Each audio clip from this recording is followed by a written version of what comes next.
Buenas noches, esto es Zona Franca, yo soy Daniel Pacheco. El anuncio del paro nacional del próximo 21 de noviembre, para el que todavía faltan 9 días, tiene ya a 9 días a mucha gente muy nerviosa. Y esto es inusual. En Colombia, la protesta social, más allá de la eterna discusión sobre hechos puntuales de violencia y vandalismo, no suele sacudir los cimientos de la confianza en las instituciones. Cuando hay protestas, discutimos si hay o no suficiente presupuesto para cumplir con las demandas de quienes protestan. Hablamos de si el caos vehicular que causa la protesta es excesivo o no. Discutimos sobre si está bien o no pintar las paredes. Pero en esta ocasión, el paro tiene a la gente hablando, en algunos casos que yo considero extremos, de si se va a caer el presidente o no. En los menos extremos se discute de si hay que cambiar al gabinete o hacer grandes acuerdos políticos para mantener la estabilidad institucional. Y esta sensación que hace especial este paro parece venir, por un lado, de lo que sucede en otros países de América Latina, especialmente de lo que sucede en Chile, un país con un modelo económico similar al colombiano y unos logros sociales muy superiores, que se ha convertido con sus protestas en un espejo donde muchos líderes colombianos se ven tristemente reflejados. Por otro lado, hay una debilidad en la presidencia ahora mismo. Hay un clima político de desunión, sobre todo entre los sectores del establecimiento, que es inusual. Se huele vulnerabilidad en el aire, en los altos estamentos del Estado. Y la inseguridad de los poderosos parece entonces ponerse a flor de piel. Ante este nerviosismo, algunos sectores del poder han optado por una criminalización preventiva de la protesta social. Y aquí se plantó el Centro Democrático. Han optado por la elaboración de poco sofisticadas teorías de la conspiración sobre el Foro de Sao Paulo, el chavismo y la infiltración cubana en el movimiento social colombiano. Yo les hago una propuesta distinta. Ante este nerviosismo, escuchemos. Este temor hacia el futuro que sienten hoy los más privilegiados en Colombia es, en últimas, el mismo temor que sienten casi siempre los vulnerables de este país, los que no tienen su futuro asegurado, viejos sin pensión, familias con ingresos que apenas alcanzan, estudiantes sin trabajo, incluso familias sin comida. Escuchemos y preguntémonos si vamos por el camino correcto, dónde hay que hacer ajustes y qué se necesita cambiar radicalmente para hacer justicia a la promesa del Estado Social de Derecho. Aquí arranca Zona Franca.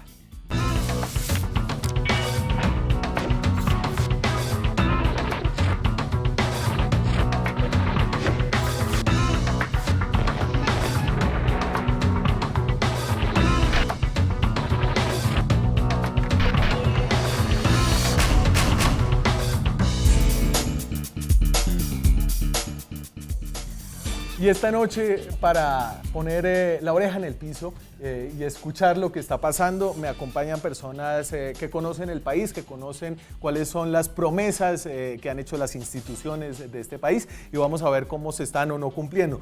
Tatiana Andia es profesora en la Universidad de los Andes, tiene un doctorado en sociología, es economista e historiadora. Tatiana, un gusto que vuelva a estar por aquí. Gracias por la invitación, como siempre, un placer. Jorge Humberto Botero fue ministro de Comercio entre el 2003 y el 2007, fue uno de los principales impulsores del TLC con Estados Unidos, es hoy presidente de Fasecolda, que es el gremio de las aseguradoras aquí en Colombia, también fue presidente de Asofondos, Asobancaria, presidente del Consejo Gremial y es una excelente voz de lo que sucede en el sector privado. Jorge Humberto, es un gusto que nos acompañe por aquí. Enorme el gusto para mí, muy bien acompañado por mis colegas de panel y gracias por la invitación, Daniel.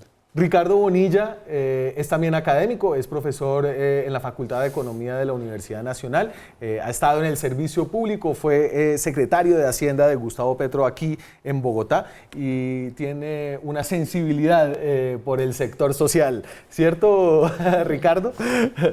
¿Qué más? Creo que es formación de la Universidad Nacional.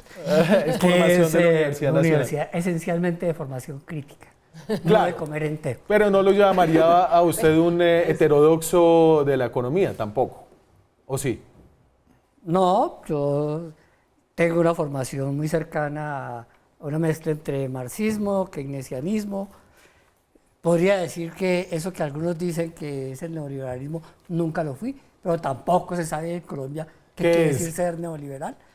Tatiana me va a decir qué es eso, si al caso, pero no, pues sí, y Jorge Humberto. Lo que sí es cierto es que aquí hay una enorme deuda social. Hay una enorme deuda social A ver, hay una enorme deuda social y hay una historia de esa enorme deuda social. Y yo creo que esa historia de la deuda social en Colombia se ve bien con ese ejercicio que yo muestro frecuentemente que hizo el Departamento Nacional de Planeación sobre las clases sociales en Colombia, y esta es una mirada de más o menos 10 años. ¿Cierto? Y aquí lo dividen en 4 clases a la población colombiana. Está la clase de la gente pobre, la gente que no le alcanza con lo que tiene, que baja del 40 y pico por ciento en el 2008 a 27% en el 2017, ¿cierto? Ahí hay una caída de la pobreza que, si usted considera todo desde principios de siglo, fue casi de la mitad, ¿cierto? La caída de la población que estaba en la pobreza en Colombia. Hay otra clase social que define DNP, que es la vulnerable, que son personas que no están en la pobreza, pero tampoco están en la clase media. Y esas son hoy la clase social más grande que hay en el país, que representan el 40% de la población. La clase media, que es el 30%, ha subido cerca de 10% en los últimos 10 años, y están los ricos, la clase alta, que son el 2% según planeación en el 2017. Y entonces esta es como una imagen de un país que tiene una enorme deuda social en el 2017, pero que tenía una deuda social incluso más grande en el 2018. ¿Y qué le dice a usted esta historia, Tatiana? Pues en realidad para mí esta historia es una historia de reducción importantísima de la pobreza y de crecimiento de la clase media. Y yo creo que para entender en general las demandas, no solo en Colombia, sino en América Latina, de más de servicios sociales, hay que pasar por entender que la clase media ha aumentado y la clase media tiene unas aspiraciones distintas y digamos estar reclamando acceso a más servicios y más servicios de una calidad más alta. Claro, bueno, usted sume, Jorge Humberto, la clase vulnerable, que son el 40%, la clase media, que son el 30%, tiene ahí casi el 70% de la población colombiana, que no es pobre. Y no sé si esto es ahorita, antes de que empezáramos, a lo que usted se refería cuando decía que lo que podría pasar en Colombia en medio de este espejo con Chile, en medio de lo que se viene con el paro, no es un problema económico. Pues a ver, si miramos hacia atrás, 40 años, tanto Colombia como Chile tienen un crecimiento económico muy interesante. Y ese crecimiento económico se ha irrigado a las distintas capas sociales. Yo diría que no es ni en Chile ni en Colombia lo que está en crisis es el modelo económico. Creo que no. Creo que hay factores más bien de tipo social y cultural, no estrictamente económicos. La gente, cuando es pobre, lo hablábamos antes de comenzar con Ricardo, no tiene expectativas. Sumida en la pobreza, es pacífica, tolerante, no se levanta, no es rebelde. Es la expectativa económica no satisfecha, o peor aún, la pérdida de ganancias económicas que se tuvieron y se han perdido, lo que genera malestar social. Es el sentimiento de inequidad más allá de las cifras de crecimiento económico y distribución del ingreso y estas que estábamos viendo ahora. Pues no. Usted va a estar de acuerdo con Jorge Humberto ahí. No es que estemos de acuerdo, son interpretaciones. Sí. Mire, ¿qué podemos decir de este país? Que en este país ha habido algunos logros, no se pueden negar. Empezando porque este país hace un siglo tenía la 10ª parte de la población que tiene hoy. Estamos hablando de, en 1920 no teníamos más allá de 6 millones de personas. Hoy tenemos 48 millones, con un censo que todo el mundo dice está mal medido. Pero bueno, nos acercaríamos a los 48, 50 millones. ¿Qué ha cambiado en ese siglo? Que la esperanza de vida hace un siglo era muy baja, pero esto es un logro universal, no es un logro del país. Hoy tenemos una esperanza de vida de 73 años, pero estamos todavía 11 años por debajo de la esperanza de vida de un país como Japón, que es todavía más viejo. Colombia apenas está empezando a asimilar que está envejeciendo. Sí. Se ha reducido el tamaño de la familia. Hace un siglo teníamos familias numerosas y cuando hablamos de familias numerosas, hablamos de familias con, hace un siglo todavía 10 hijos. Hace siglo y medio, 18 hijos. A mitad del siglo XX, las familias numerosas tenían 6. Hoy estamos hablando de que familia numerosa es quien tiene más de 3. Pero entonces, y aterríceme un poquito esa idea. Que hemos estado evolucionando en el tiempo, tenemos mejor esperanza de vida, tenemos familias menos numerosas, tenemos unos logros en términos de reducir las tasas de mortalidad, reducir la mortalidad materna, etcétera, etcétera.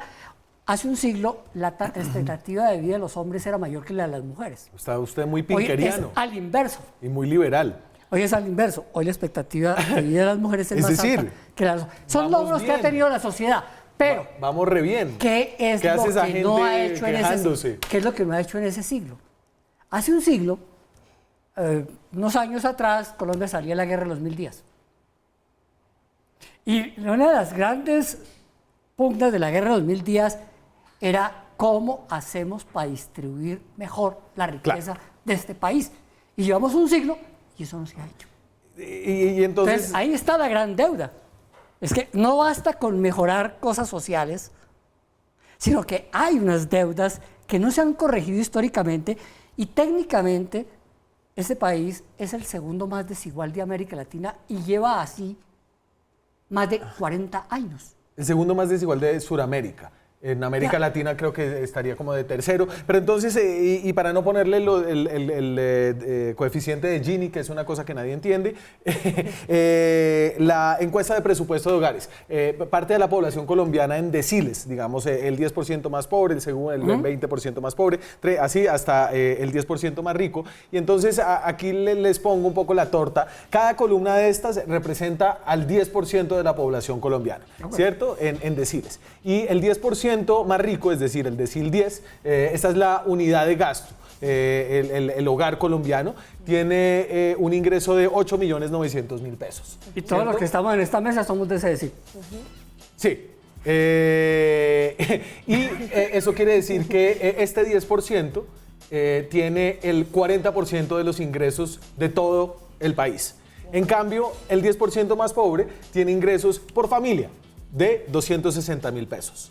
¿Cierto? Y ahí hay una distancia muy grande, pero entonces no solamente comparé la distancia entre el decil más pobre y el decil más rico, sino junte del decil 1 al decil 5, ¿cierto? Y usted ahí, incluso en eso el decil 5 es una familia que tiene un ingreso de 1.200.000 pesos, está muy, pero muy lejos de lo que se ganan los más ricos. Y es a esto lo que me imagino se refería Jorge Humberto con esa desigualdad y esa percepción de desigualdad y esa insatisfacción cultural, insatisfacción social que se está reflejando ahora mismo. Claro, pero entonces si uno piensa en eso, en la percepción de desigualdad, pues realmente yo creo que hay unas distinciones importantísimas entre Colombia y Chile. Porque si ustedes piensan, Chile no tiene una gráfica tan dramática como esa que usted acaba de presentar. O sea, Chile es un país desigual, pero es un país mucho menos desigual que Colombia. Y sin embargo estamos viendo unas protestas que son en principio por desigualdad y así las han caracterizado en general como protestas de saturación por la desigualdad permanente o visible de la sociedad chilena. Y uno se preguntaría entonces por qué en Colombia no hemos marchado ya si tenemos una desigualdad mucho más visible. Y mi hipótesis, y aquí la voto para ver qué produce, pero mi hipótesis tiene que ver con la visibilidad de esa desigualdad, ¿cierto? ¿Qué tanto digamos, está en nuestra cara todo el tiempo? Y ahí yo complejizaría digamos, la desigualdad también geográficamente, y es dónde se ubica, dónde es visible, si es desigualdad muy visible a nivel urbano o si la desigualdad tiene unas características como yo creo que tiene en Colombia entre lo urbano y lo rural. Y entonces, concréteme su hipótesis. ¿Usted qué cree que Colombia tiene una desigualdad que es menos visible?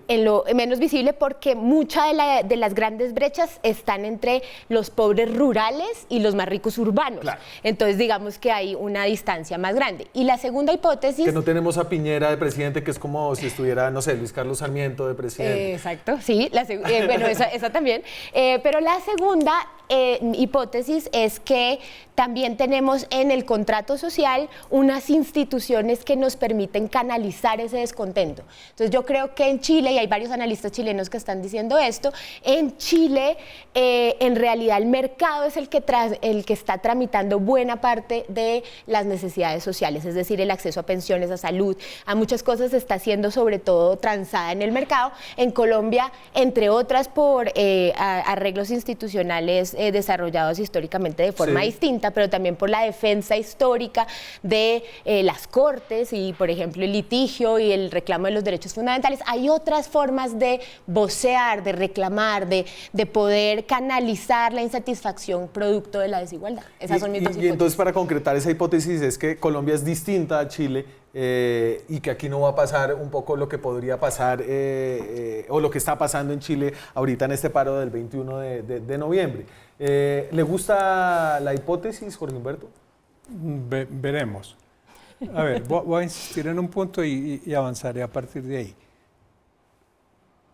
Ver las cifras de distribución del ingreso y de la población por quintiles, que es lo que consolida esos números, más el coeficiente Gini que la gente no entiende, esos números son importantes para la construcción de políticas públicas, pero carecen de poder explicatorio, creo yo, de la turbulencia social.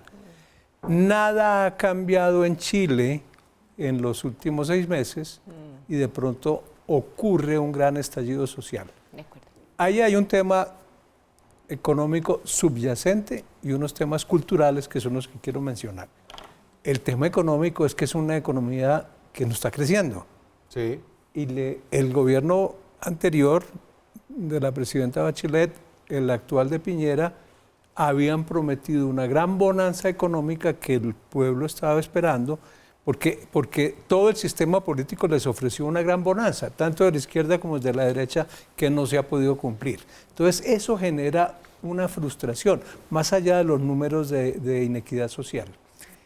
Y hay unos fenómenos culturales que a mí me ayudan a entender y que puede que tenga o no razón, y son 2. Primero, el sentimiento de inequidad. O sea, como decía Tatiana, la percepción de inequidad, que es distinta de la inequidad objetiva que leemos, digamos, con criterios económicos. Yo creo que ese es un problema que se ha venido incubando en Chile de una manera muy dramática. Se sienten maltratados. Es lo que explica fenómenos como el de la primavera árabe en Túnez. En la indignación ciudadana cuando a un pobre hombre ventero ambulante le expropian su mercancía, lo golpean, le quitan su tarjeta de crédito y él se inmola. Sí. Y eso desata la primavera árabe. No es una cuestión económica, es una turbulencia social desarrollada por un acto absolutamente visible de inequidad que genera la explosión. Entonces yo creo que en Chile puede estar pasando eso. Y hay un segundo factor que es este, y esto sí que me interesaría oírle, sobre todo a Tatiana, que tiene formación de socióloga, es el fenómeno de alienación cultural, que es muy perceptible en Europa y especialmente en Francia. Los hijos de inmigrantes árabes pierden la conexión con la cultura de origen y no logran asimilarse en la cultura de la sociedad francesa contemporánea. Están, en términos sociales o sociológicos, alienados. Y la alienación conduce a atacar los símbolos, a destruir todo lo que simboliza un mundo en el que se sienten rechazados. Quizás el evento que disparó todas las protestas en Chile, que es la incendio, la subida de la tarifa y los actos vandálicos realizados con enorme prontitud, de manera absolutamente coordinada, puede ser causada, me atrevo a sugerirlo, no tengo certeza, por un fenómeno de anomia social. Enormes contingentes de gente que se siente atrapada, que se siente irrespetada, que no siente que la sociedad satisfaga sus aspiraciones. Pero y aquí en toda esta discusión, Ricardo, y ya que usted habló de su formación marxista, me causa curiosidad saber si la economía y la mirada materialista tiene suficientes herramientas para analizar lo que está pasando. Si es esta una discusión que se puede dirimir a través de reformas económicas, como plantean de alguna forma quienes proponen la idea del paro aquí en Colombia, ¿cierto? Es contra reformas económicas, no tanto contra, digamos, factores culturales. Yo creo, al contrario de Tatiana, que en Colombia sí se ha manifestado de diferente manera la indignación y la desigualdad. Solo que las expresiones políticas que tuvo han generado en Colombia una reacción contraria. ¿Me explico? Por eso me fui hasta la guerra de los 1000 días. Porque es que desde allá viene este fenómeno. Y se trató de resolver en el año 1930 o en los años 30. Las reformas liberales. En marcha. Las reformas liberales que trataban de traer a este país hacia la industria, trataban de modernizarlo, de resolver problemas de vieja data, que llegaron hasta concluir en procesos como los primeros asomos o intentos de una reforma agraria, los primeros intentos de un proceso de industrialización coordinada con el Estado, después de los esbozos de los años 30. Sí.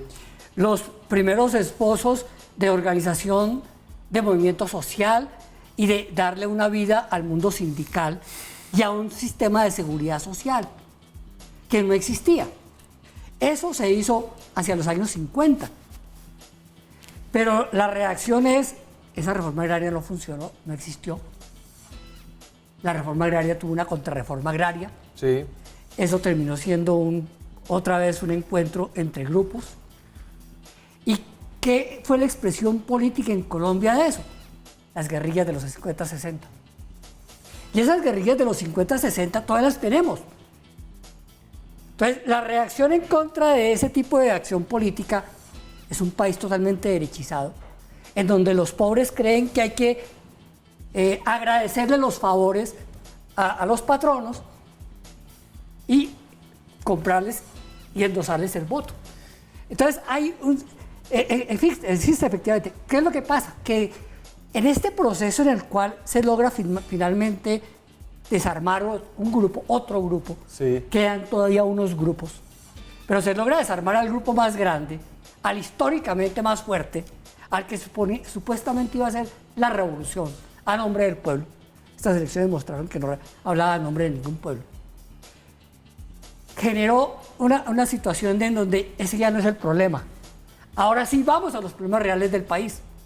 Y los problemas reales del país este es un país en donde hay deuda social y no la resolvió la guerrilla, en donde hay desigualdades que no resolvió la guerrilla, en donde tenemos un mundo real, en donde no hay acceso al mundo del trabajo, tenemos la tasa de desempleo más alta de América Latina y en eso llevamos 50 años. Nunca hemos tenido una tasa de desempleo baja.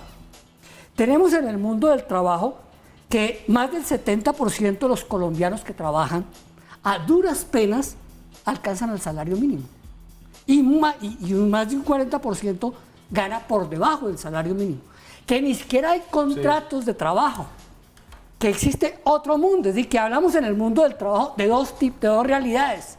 Uno, el mundo que se rige por un contrato laboral y otro, el mundo de contratos de prestación de servicios. Y entonces, déjeme, lo paro ahí porque me tengo que ir a la pausa. Nos preguntamos sobre las bases de nuestro contrato social. Ahora que todo el mundo se está preguntando si aquí en Colombia puede pasar algo como lo que está sucediendo en Chile, a propósito del paro nacional del próximo 21 de noviembre. Ya volvemos. Seguimos en Zona Franca esta noche tomándole el pulso al pacto social de nuestro Estado Social de Derecho, ahora que se anuncia paro nacional y que en el continente hay protestas sociales que están sacudiendo instituciones y arreglos institucionales fuertes, incluso como el chileno. Leer la realidad ahorita no es fácil, déjenme y les doy dos datos para mostrar esto. El dato que usted mencionaba antes de irnos, Ricardo, el de desempleo. Colombia en efecto tiene un desempleo desempleo alto que ha ido subiendo en los últimos meses. Esto de septiembre del 2019 fue de 10,2%. El dato fue de 0,7% más alto que el año anterior y ha sido alto, relativamente estable en su digamos, en nivel alto a través de los años.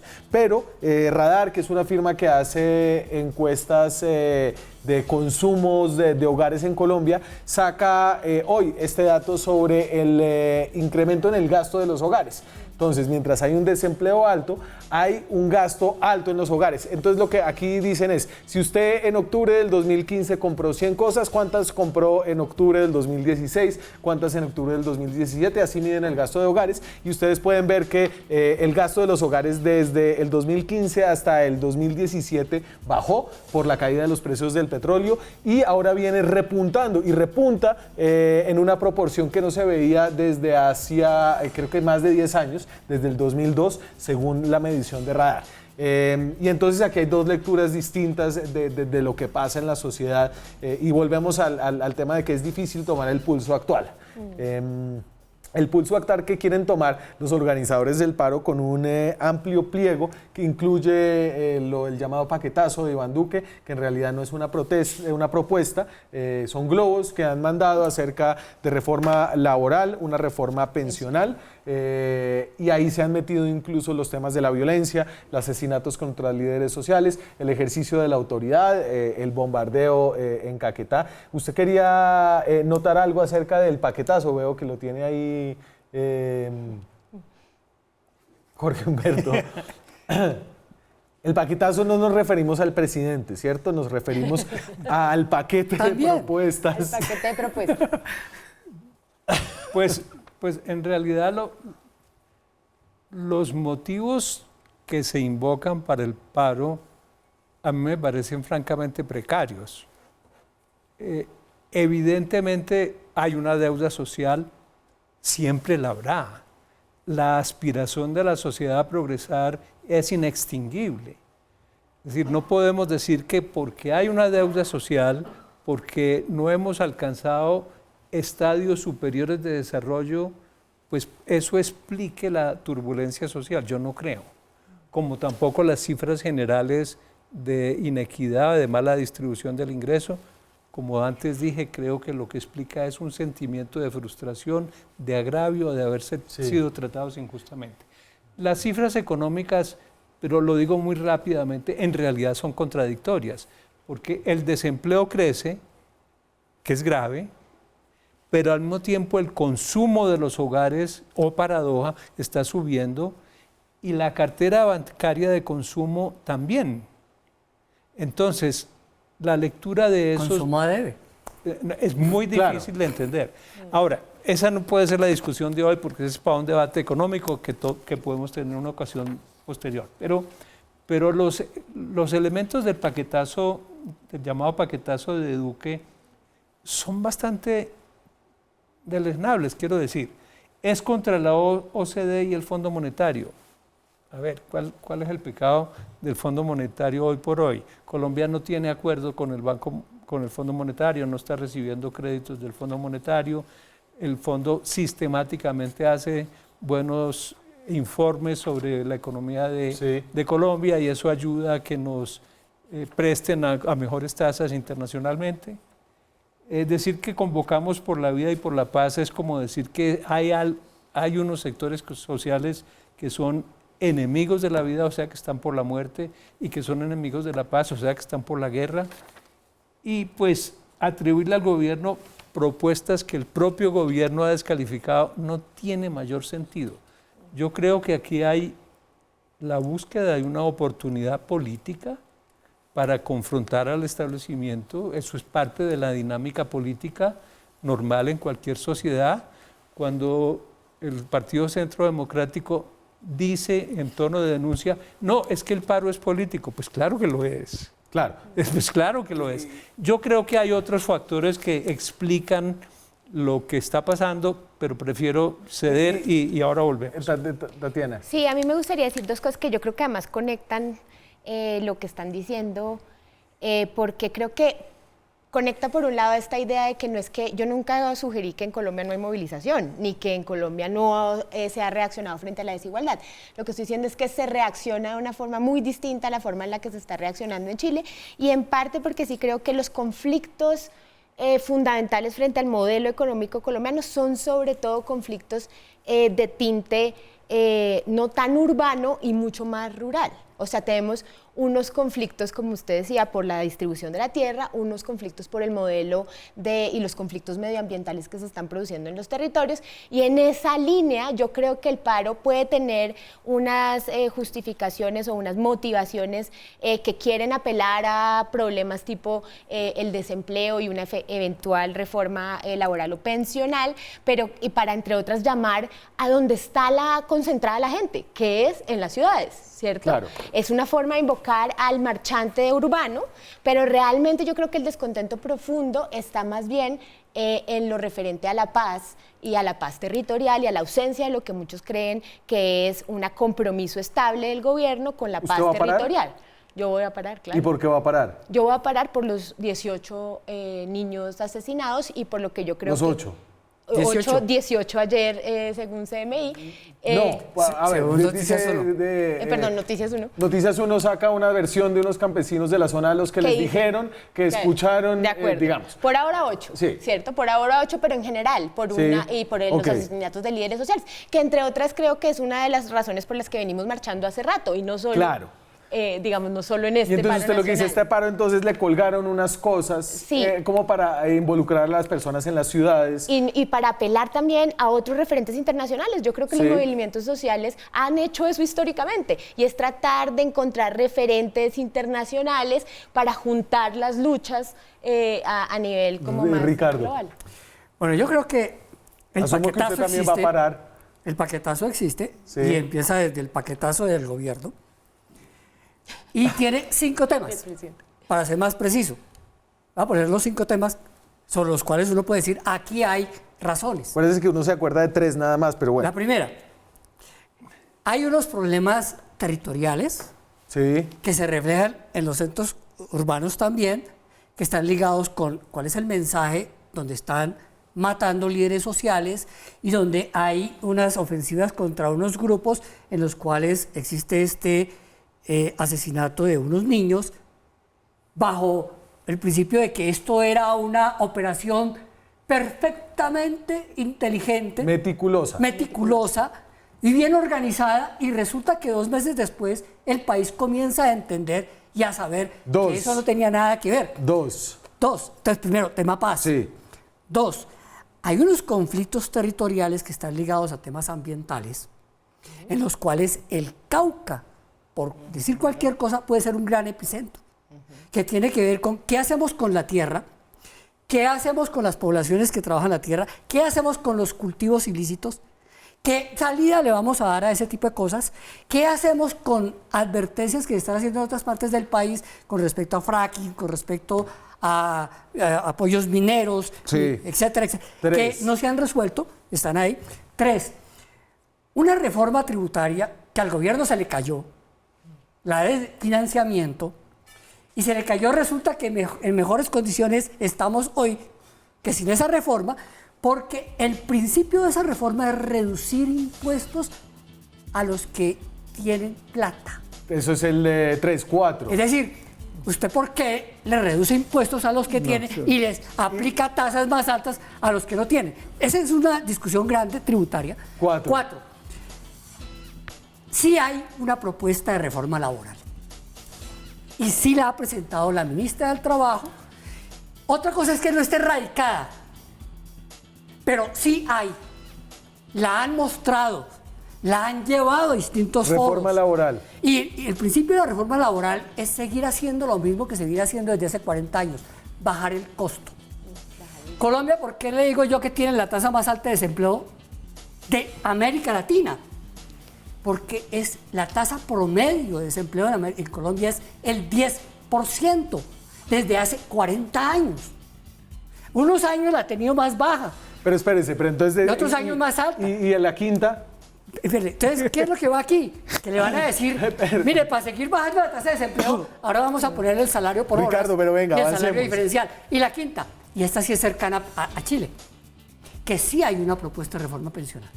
Listo. Y la propuesta de reforma pensional es no acabar con pensiones, es transformar a Colpensiones en un fondo, como cualquier fondo pensional, para que se mueva por procesos de capitalización, pero no se toca para nada el sistema pensional de las Fuerzas Armadas y en la policía, que es el que verdaderamente cuesta. Y entonces, ahí usted me hace su plante de 5, usted yo creo que ya tiene la respuesta, pero vamos con eso después de comerciales. Seguimos en Zona Franca, hablamos sobre nuestro contrato social en tiempos de turbulencia, en tiempos de protesta, y Ricardo Bonilla soltaba la bomba pensional en su decálogo. Yo le dije, la gente solo se acuerda de 3 cosas, y cuando son 5 solo se acuerda de la última, y la última fue el tema pensional. Y aquí voy a hacer una maratón por el tema pensional. Entonces, realmente solamente hay una fracción muy pequeña de la población colombiana que tiene pensión, ¿cierto? Sí. El tema pensional es apenas el 22% de los mayores de 60 años tiene una pensión, el 53% no tiene nada. Esos son los pensionados, pero ¿Ah? Esa cifra está mal. Esa cifra es de Asofondos, citada por Sí, claro, pero no mete el régimen público. Ahí en los no mete los trabajadores oficiales, los policías, están ahí maestros dentro de ese 22%. Y militares. Están dentro de ese 22%. Sí. Entonces, solamente el 22% de los mayores de 60 años están pensionados, pero las pensiones le cuestan al Estado una cantidad de plata. Dame el siguiente, por favor. 40 millones. Y entonces, más o menos 18 billones de pesos al año. Esas son cifras de 2015. Lo amarillo, es decir, esta gráfica lo que representan es el gasto público asociado a subsidios sociales en Colombia. Y lo amarillo, la franja amarilla, es lo que se gasta en pensiones. Es decir, lo que se gasta en primera infancia es casi lo mismo a lo que se gasta para atender solamente al 22% de las personas que tienen pensión mayores de 60 años. Y una de las razones por las cuales este es un sistema tan inequitativo es, y dame la siguiente, es porque las pensiones subsidian sobre todo a los salarios más altos. Entonces, el número de veces el subsidio, entonces,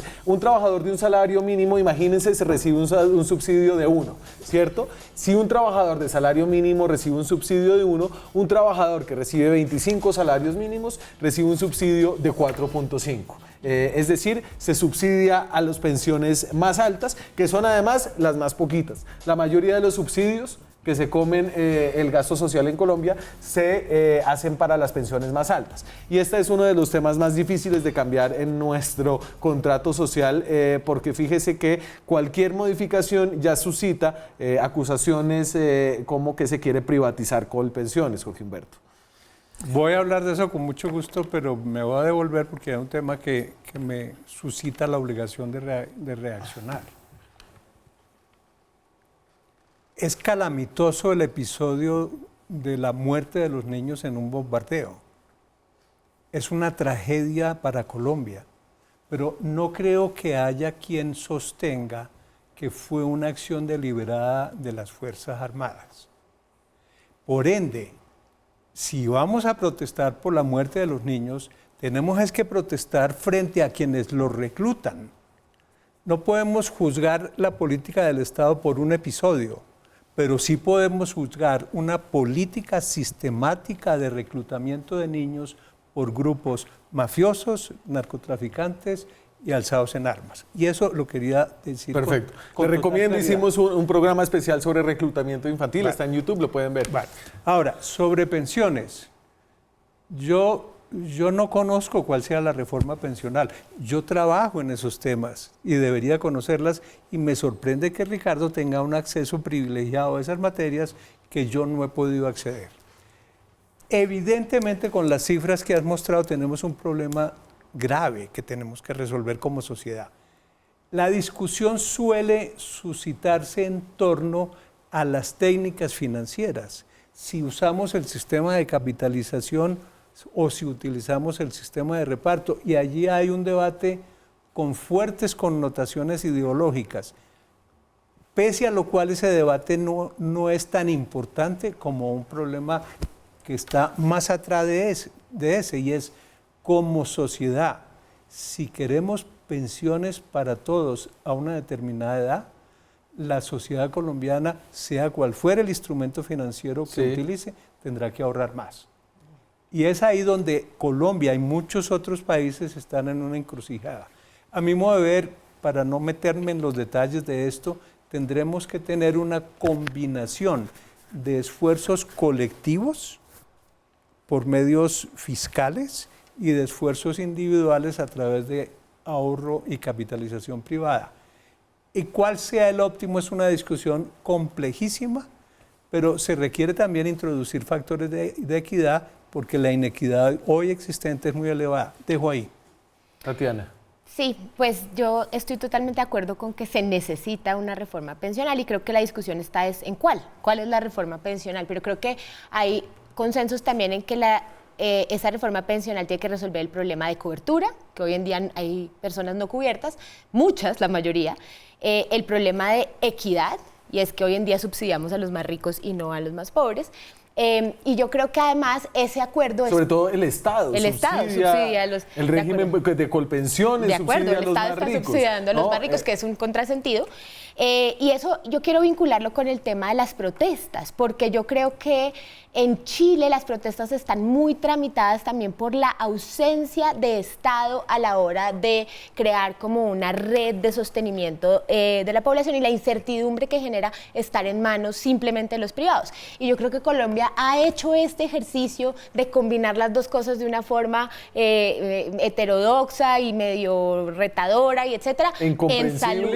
Incomprensible en salud, complicada y lo que sea, pero lo ha intentado en salud y lo ha logrado, y ahí ustedes ven en el subgráfico el gasto en salud con una cobertura casi del 97% de la población, y claro, inequidades todavía en el acceso y etcétera, pero muchísimos mejores indicadores que en pensiones, gasta menos que en pensiones. Entonces yo sí creo que esto es posible, lo vamos a poder resolver, y creo que tiene que ser con la participación activa del Estado, sin que yo esté diciendo que no haya fondos privados necesariamente. Nos toca encontrar una buena alternativa. Pero y entonces, y para redondear, y a usted le voy a dejar un bloque para que responda el último, porque me queda una pausa, pero antes de irme a esa pausa, ¿usted cree que el gobierno y su visión de la reforma pensional está siendo justamente interpretada por los sectores sociales en la convocatoria de este paro? Pues yo realmente no sé cuál es exactamente la propuesta, estoy igual que estamos todos preguntándonos cómo Ricardo tiene información privilegiada, pero yo lo que sí creo es que ese es un tema supremamente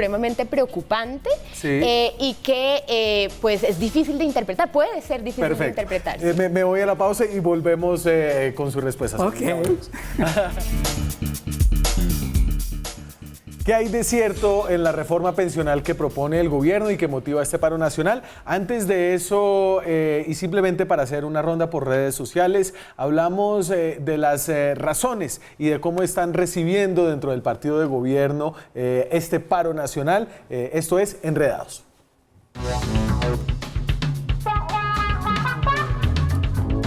Nos enredamos con el error de José Félix Laforí en redes sociales. ¿Ritos satánicos en Medellín? Eso fue lo que escribió. Anoche al frente de la iglesia del Poblado, Medellín, un grupo de encapuchados estuvieron haciendo rituales satánicos 13 días antes del paro. ¿Coincidencia? Muchos le hicieron caer en cuenta del error con respuestas como esta. Señor Laforí, esto ya es alarmante. Esta imagen es en el parqueadero de Modelia. Profesor de la Nacional está adoctrinando a un mamerto para el paro del 21. Laforí rectificó. Me disculpo, fui sujeto de un engaño. No obstante, pregunté a 2 personas que me enviaron las mismas imágenes y la información era correcta. Tendré aún más cuidado la próxima vez. Aunque muchos estaban de acuerdo con él. Espectáculo disfrazado de arte, como siempre lo hacen, con hermoso título La peregrinación de la bestia. Redondo es, la gallina lo pone. Sin embargo, publicó otro tuit en las últimas horas. Acepto el error de confundir una obra de teatro con un rito satánico. Pero a juzgar por las fotos de los protagonistas de la obra, en sus atuendos y expresiones corporales, algo va de lo que me enseñaron los padres agustinos del Liceo de Cervantes o los jesuitas. Nos vemos mañana con más Enredados. ¿Qué pasó? Que Carmina Burana tiene escenas de esas. ¿Y el satánico? No. El señor Laforía es un intelectual enorme para dedicarse a quemar libros también, seguramente. Pero hablemos de pensiones. Para empezar, debo decirte, Daniel, que esas cifras están equivocadas. Ajá. ¿Por qué? Porque en Colombia hay 1.600.000 pensionados, de los cuales 150.000 están en los fondos privados. 1.100.000 están en Colpensiones. Y el resto, y ahorita claro que es Colpensiones, porque es que no es cierto que Colpensiones cueste 40 billones, y el resto están en lo que se llaman las pensiones públicas. Cuando digo las pensiones públicas quiere decir Fuerzas Armadas, militares, policía, maestros, altos funcionarios del Estado, Sí. las cortes, Todos los viejos regímenes especiales todos los regímenes, que ya todos se los viejos- acabaron, pero que los Sí, pero, pensionados momentico, siguen cobrando. Es que esos son los que estamos pagando. Claro, Esos son, otra cosa es que vaya a llegar más gente, claro. pero esos son los que estamos pagando. Ricardo, estos números son, por si eso aporta, es la condición pensional de los mayores de 60 años. O sea, Es que no todos los pensionados en Colombia tienen más de 60 años. Es que ese es el otro problema. Los militares se pensionan de 50, de 45. Claro, porque entendemos que es un ¿Sabes? régimen especial que se llama... Claro. Pero la gráfica tienes que asumirla con la restricción. pero es que el tema es, efectivamente, Colombia tiene 1.600.000 A ver, pongámonos pensionados. de acuerdo en un punto en que claramente tienes razón. Tan grave como el Pero problema pero voy al tema del costo. Sí, estoy de Voy al acuerdo. tema del costo. Déjame decir esto que ayuda. Tienes razón. Los regímenes especiales que benefician a muy pocos, jueces, policías, maestros y militares, es parte esencial del problema que tenemos que resolver y en Sí, eso señor. estamos de acuerdo. Pero entonces, a eso hay que ponerle que no son 1.300.000 los pensionados. Estamos por encima de 1.600.000. Estoy hablando de los mayores de 60 Bueno, pero años. a ver. Pero, ojo, son todos los pensionados de Colombia. Todos. Incluyendo sustitución pensional. Son todos los pensionados. Nosotros no podemos hablar de que unos sí y otros no. Entonces, son más de 1.600.000. Sí. Cuestan. Los 150.000 que están pensionados en los fondos privados los paga el fondo. Sí. Ahí no tiene por qué el Estado poner plata. No, ¿Por qué no pone todavía plata? porque la gente puso la plata. No, señor. Porque esos están pensionados con salario mínimo y se los está cubriendo un seguro, que es el seguro del salario mínimo que a todo el mundo le descuentan en su cotización todos los meses. Lo está cubriendo de ahí. Por eso, el día que se acabe ese seguro, le toca al Estado poner la plata. Eso es lo que dice la ley. Vamos Pero a a ver, Colpensiones. redondéeme porque se me acaba el ¿Quiénes tiempo. están en Colpensiones? Colpensiones esencialmente están los trabajadores del sector privado. Y a uno que otro ex trabajador público. Eso era el antiguo seguro social. Claro, pero Ese Ricardo, estamos de Colpensiones acuerdo en vale, que- voy al costo. Ese Colpensiones, las pensiones valen 25 billones de pesos. ¿Cómo se financian esos 25 billones de pesos? Con 2 billones de personas que están cotizando en Colpensiones, Sí. recaudan 8 billones de pesos. Más las personas que se están retirando de los fondos privados, recaudan aproximadamente otros 8. Eso da 16. El Estado pone Ricardo, la pero diferencia. se me fue el Y- tiempo y eso que tuvo un Entonces el bloque tema solo es para usted. 400.000 pensionados de militares, policía, maestros, cortes, etcétera, altos funcionarios, vale 25 billones de pesos. Y toda esa plata la pone el Estado. Entonces, me fui con eso porque Ese es el tema real. nos acabó el tiempo. Ese es el pero tema aquí real. hay una opinión que dice el problema son los regímenes especiales. Aquí creo que hay una opinión conjunta y es que hay que tener una discusión difícil porque hay un Difícil. envejecimiento de la Otro- población, hay un les sugiero un programa sistema especial del tema. inequitativo dentro del régimen público y hay un cubrimiento insuficiente de las pensiones en Colombia y esto da para todo un programa o varios programas. señor. Yo les quiero dar las gracias por ayudarnos un poco a escuchar qué es lo que está pasando para salirnos de las teorías conspirativas y veremos qué es lo que pasa. Con ustedes nos vemos mañana con más periodismo, con más debate, con más opinión. Chao.